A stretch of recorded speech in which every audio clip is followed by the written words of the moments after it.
Thank you so much. Thank you so much Tarun Bhaskar గారు, thank you so much and thank you Mallik Ram గారికి. బద్మాష్లే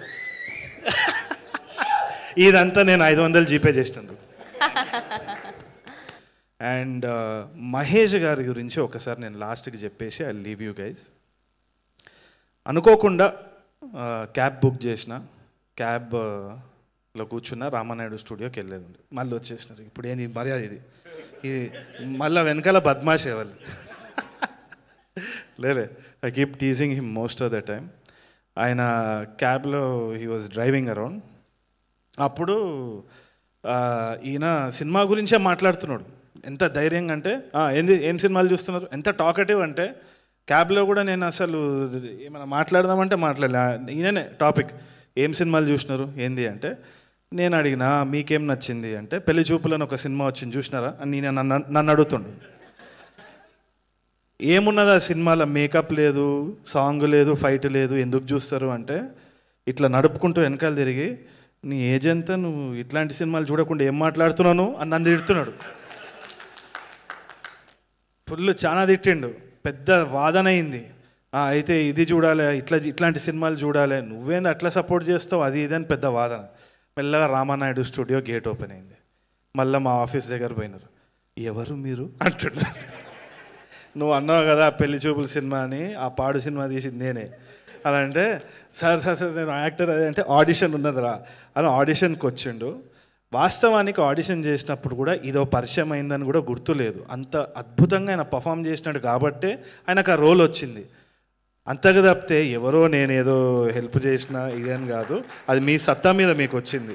ఎప్పుడు అది నమ్మకం పెట్టుకోవాలి. మహేష్ గారిని మానిటర్లో చూసేటప్పుడు ప్రతిసారి అసలు ఆ చిన్న చిన్న రియాక్షన్స్, అందరు అన్నట్టు చిన్న చిన్న రియాక్షన్స్, ఆ కంటిన్యూటీ కూడా, అవన్నీ కూడా ఎంత న్యూయాన్స్డ్గా చేస్తుండంటే ప్రతి సినిమాకి పెరుగుతూ వస్తున్నారు. సో తప్పకుండా మీరు హీరో అయినా విలన్ అయినా ఏ పాత్ర అయినా కానీ జీవితాంతం అసలు సినిమాకి ఒక సర్వీస్లా చేస్తూ ఉండాలనేసి నేను మనస్ఫూర్తిగా కోరుకుంటున్నా. అండ్ అంతా తప్పితే ఏంలే. అండ్ ఐ థింక్ బద్మాష్లు డెఫినెట్లీ హిట్ అవుతుంది. 6th June ఎవ్రీబడి చూడండి. చూసిన తర్వాత మంచిగా ఉందంటే thank you Mahesh, thank you so much అని హ్యాష్ట్యాగ్ పెట్టండి. 2016 నాకు తరుణ్ భాస్కర్ గారు కలిశారు. ఈ 3 years చాలా స్ట్రగులింగ్ ఉండే అనమాట నాకు. అప్పుడు నేను ఏంటంటే కొంచెం అంటే మనం ఫినాన్షియల్గా నాకు ఇబ్బంది అవుతుంది, ఒక పార్ట్ టైం జాబ్ లాగా పెట్టుకొని మనం యాక్టర్గా ట్రై చేద్దామని అనుకున్నప్పుడు ఒక ఫ్రెండ్ సలహా ద్వారా ఊబర్ క్యాబ్ అనేది రెంట్కి తీసుకున్నాను అనమాట. తీసుకొని రాత్రిపూట క్యాబ్ నడుపుతూ మార్నింగ్ నేను ఆఫీస్లోకి వెళ్ళేదనమాట ఆడిషన్స్కి.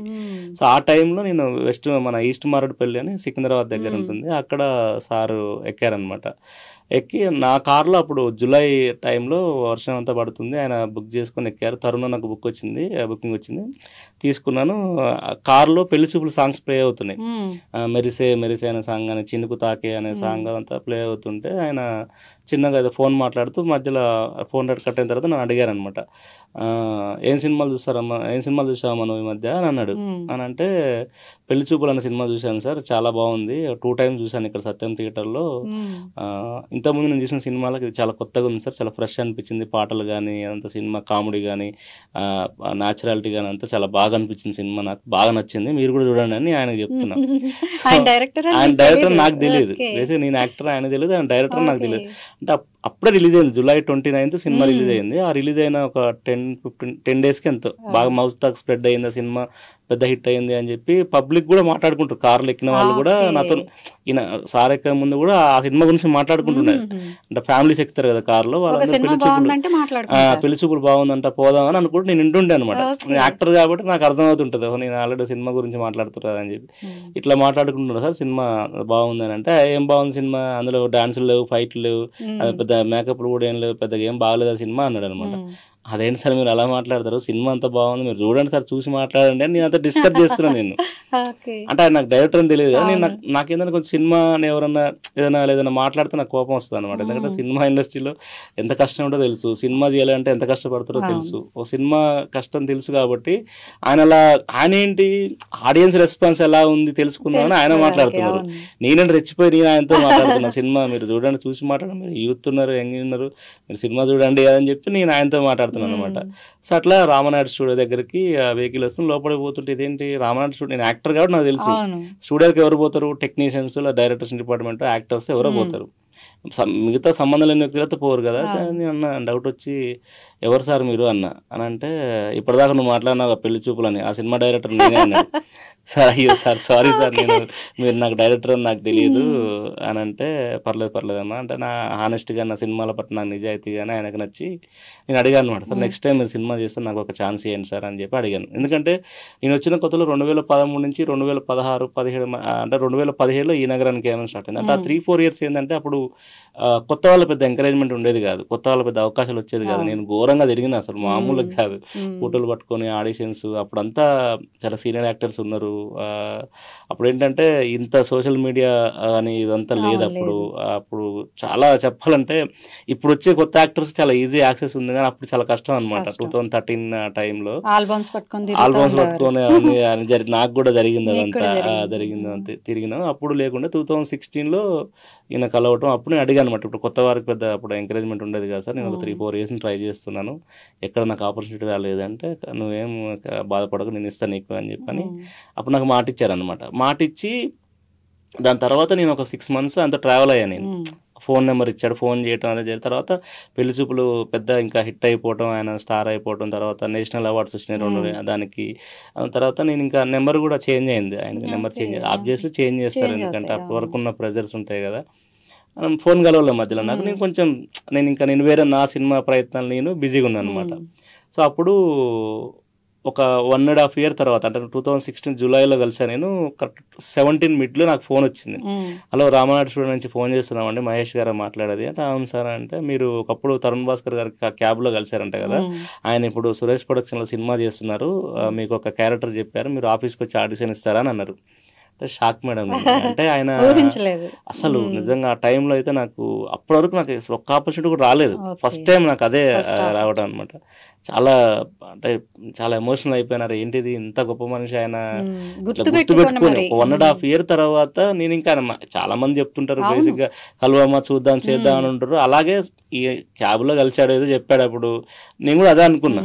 అయితే చాలా ఎమోషనల్ అయిపోయినా సరే, ఇంకా నేను ఆడిషన్కి వెళ్ళాను. నేను బయటికి వెళ్ళి, మహేష్ ఎలా ఉన్నావు, బాగున్నావా, ఇంకేంటి క్యాబ్ నడుపుతున్నావా, నువ్వు సక్సెస్ అయ్యేంత వరకు నువ్వు క్యాబ్ నడుపుతానే ఉండి, ఎప్పుడైనా పార్ట్ టైం నువ్వు వర్క్ పెట్టుకో, నువ్వు ఎప్పుడు కూడా ఫుల్ ఫ్లెజ్గా దాని మీద ఆధారపడకు, నువ్వు ఏదైనా బిజినెస్ పెట్టుకో, లేకపోతే ఏదైనా చిన్నది ఏదైనా సైడ్ వర్క్ పెట్టుకో, అంతేగాని నువ్వు ఇక్కడ ఫుల్ ఫ్లెజ్ దీని మీదనే ఉండి ఇబ్బంది పడ, మాకు సినిమా ఎలా ఉంటుందో తెలియదు. నాకు చాలా మోటివ్ లాగా చెప్తారనమాట, గైడెన్స్ ఇస్తుంటారు. అంటే లేదు సార్ చేస్తున్నాను ఇప్పుడు అదని చెప్పని ఒక చిన్న క్యారెక్టర్ చెప్పిన, ఇలా ఆడిషన్ ఇవ్వు అని అంటే ఆడిషన్ ఇచ్చిన, వాళ్ళకి నచ్చింది. అంటే ఆయనకు సార్ ఏంటంటే ఎంత పరిచయం ఏదన్నా కూడా ఆడిషన్ చేసి ఆయన క్యారెక్టర్ అంటే మనం బాగా చేసి అంత నచ్చితేనే ఇస్తారనమాట. నేను తెలిసిన వాళ్ళు అని చెప్పి అట్లా ఇవ్వరు అనమాట. టాలెంట్ ఉంటేనే ఎంకరేజ్ చేస్తారు ఆయన. ఇట్లా తెలుసు కదా, పరిచయం కదా, ఇచ్చేద్దాం అట్లా ఉండదు అనమాట. సో అట్లా నేను ఆడిషన్ చేసిన, చాలా బాగా నచ్చింది వాళ్ళకి. అట్లా ఈ నగరానికి ఏమైంది నా ఫస్ట్ సినిమా అనమాట. మళ్ళీ నేను ఆ సినిమా అయిపోయింది, ఆ సినిమా ప్రొఫైల్ ఆ వీడియో పట్టుకొని నేను మళ్ళీ వేరే ఇంకా రాజువాడ, నన్ను దోచుకుందాం, ఇంకా బామ కలాపం, సత్య, నేను సినిమాలు చేసుకుంటూ వెళ్తున్నా, చిన్న వచ్చిన క్యారెక్టర్ చిన్నది పెద్ద చేసుకుంటూ వెళ్తున్నా. సో మళ్ళీ నాకు ఒక 1 year తర్వాత మళ్ళీ కాల్ వచ్చింది, రామనాయుడు స్టూడియో నుంచి ఫోన్ చేస్తున్నామండి, తరుణ్ భాస్కర్ గారు నెట్ఫ్లిక్స్కి ఒక వెబ్ సిరీస్ చేస్తున్నారు, మీకు ఒక వేషం చెప్పారని మళ్ళీ ఫోన్ వచ్చింది. మళ్ళీ అసలు ఇంకా మళ్ళీ షాక్ అనమాట. సో మళ్ళీ అక్కడికి వెళ్ళేసరికి మహేష్ ఎలా ఉన్నావు అని మళ్ళీ సేమ్ రిపీట్, నడుపుతున్నావా క్యాబ్ నడుపుతున్నావా, నడుపుతున్నాను సార్ అంటే, బిజీ అయ్యేంత వరకు నువ్వు క్యాబ్ నడుపుతూనే ఉండాలి, నువ్వు పార్ట్ టైం వర్క్ ఉండాలి నీకు, ఎందుకంటే అని మళ్ళీ చాలా కాఫీ చెప్పి తాగి తర్వాత మంచిగా ఒక ఆడిషన్ ఉంది అని చెప్పి ఆడిషన్ చేపించి అప్పుడు మంచు లక్ష్మి గారితో నెట్ఫ్లిక్స్లో ఒక పిట్టకథలు అనే వెబ్ సిరీస్లో మళ్ళీ ఒక మంచి రోల్ ఇచ్చి మంచి పేమెంట్ కూడా ఇప్పించి నాకు ఎంకరేజ్ చేశారు. అప్పుడు క్యాబ్ నడుపుతున్నారా? లేదండి, నేను ఆల్మోస్ట్ 5-6 years పైన అయిపోయింది. కరోనా కంటే ముందు కూడా అంత 5-6 years పైన అయిపోయింది. అప్పుడే అంతే నాకు తెలిసి 2000 ఈ నగరానికి ఏమైంది తర్వాత ఇంకా నేను క్యాబ్ నడపలేదు అక్క. ఇంకా నేను అది పట్టుకొని తర్వాత నేను ఇంకా తర్వాత గాడ్ అనే web series, gods of Dharampuram G5లో ఉంటుంది అది. దాని తర్వాత ఏదో చిన్నది పెద్దది వచ్చి నేను సినిమా ఇండస్ట్రీ వచ్చే ఇన్కమ్ తోటి నేను ఇక్కడ ఏదో క్యారెక్టర్ కూడా మంచి క్యారెక్టర్లు మంచి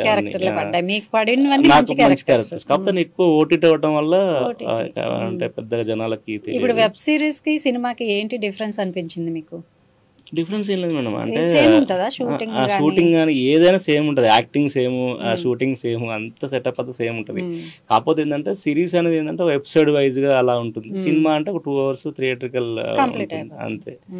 ఇప్పుడు సెట్స్ లో సీనియర్ యాక్టర్స్ వస్తారు, అలాంటప్పుడు మీరు ఎలా రిసీవ్ చేసుకోవడం? అంటే అమ్మో భయం భయంగా అనిపిస్తుందా? వాళ్ళు ఎట్లా ఉంటారు? చాలా సినిమాలు చేశారు. అవునవును, స్టార్టింగ్ లో కొంచెం సీనియర్ యాక్టర్స్ చాలా మంది వర్క్ చేసి, నరేష్ గారితో, ఝాన్సీ గారితో, రఘుబాబు గారితో, ఇప్పుడు రీసెంట్గా సూపర్ నాకు నెట్ఫ్లిక్స్ వెబ్ సిరీస్ చేస్తున్నాను. రఘుబాబు గారితో ఇంకోటి మైసభ అని దేవకట్ట గారితో ఒకటి వెబ్ సిరీస్ చేశాను. చాలా మంది సీనియర్ యాక్టర్స్ వర్క్ చేశాను నేను. స్టార్టింగ్ లో కొంచెం బేసిక్ గా భయం ఉంటుంది కదండి. తర్వాత ఇంకా నేను అంటే మనం భయపడితే యాక్ట్ చేయలేము ఫస్ట్. సో చిన్నగా నేను అలవాటు చేసుకొని అందరితో విష్ చేయటం, చిన్నగా వాళ్ళతో జెల్ అవ్వడానికి ప్రయత్నం చేసేవాడిని. ఇప్పుడు భయం ఏం లేదు. ఇప్పుడు సీనియర్ యాక్టర్స్ అంటే రెస్పెక్ట్ ఉంటుంది. విష్ చేస్తాను వెళ్ళి, హాయ్ సార్ నమస్తే, నేను ఇలా మీతో పాటు ఒక రోల్ చేస్తున్నానండి, మీ కాంబినేషన్ అవునమ్మా చేయటం. వాళ్ళు కూడా ఎక్కువ ర్యాప్ అలాంటిది ఏమి ఉండదండి. అందరూ అనుకున్నట్టు కలిసి యాక్ట్ చేసినంత మాత్రం అందరూ అనుకున్న అతనితో మీరు యాక్ట్ చేశారు కదా, మీకు చెప్పండి కలుద్దాం ఇది అన్నట్టు. యాక్ట్ చేసిన తర్వాత వాళ్ళ క్యారం వాళ్ళకి వాళ్ళు పోతారు, నా క్యారం వాళ్ళకి నేను పోతా, అంతే ఉంటుంది తప్పితే హాయ్ బాయ్ సార్ అంతే. ఎక్కువ సినిమాలు చేస్తే అప్పుడు ర్యాప్ పెరిగి నెంబర్ తీసుకోవటం ఏదన్నా ఏముంటుందండి పని, ఏముంటుంది వాళ్ళతోటి మామూలుగా మనం